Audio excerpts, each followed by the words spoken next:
The global banking crisis of 2008, caused by the reckless behaviour of American lenders, spread shockwaves around the world that are still being felt today. Banking giants such as Lehmann Brothers and Bear Stearns collapsed, and other banks scrambled to secure bailouts from their governments to avoid going the same way.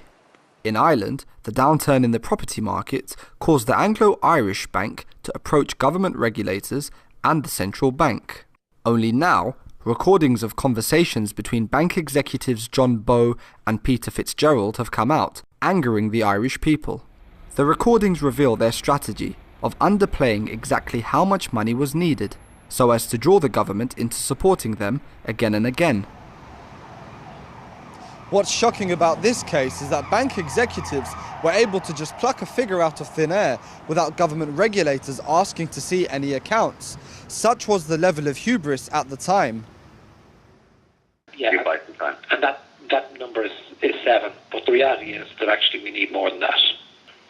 But the strategy here is you pull them in, you get them to write a big check, and they have to support their money. If they thought the enormity of it up front, they might decide they have a choice. You know what I mean? They might say that the cost of taxpayers is too high.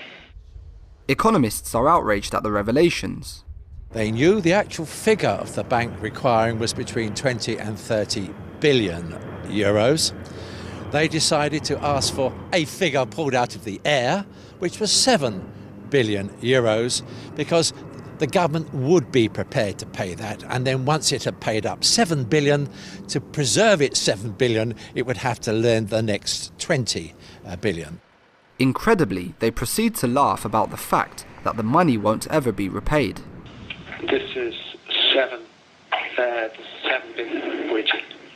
Yeah. So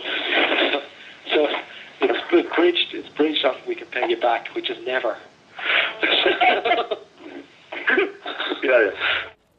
People in Ireland have reacted furiously, and it's prompted Prime Minister Enda Kenny to launch an inquiry into the scandal, which has cost the Irish taxpayer 30 billion euros. It's unclear whether an inquiry will dampen people's anger. Issa Ali, Press TV, London. I'm very glad that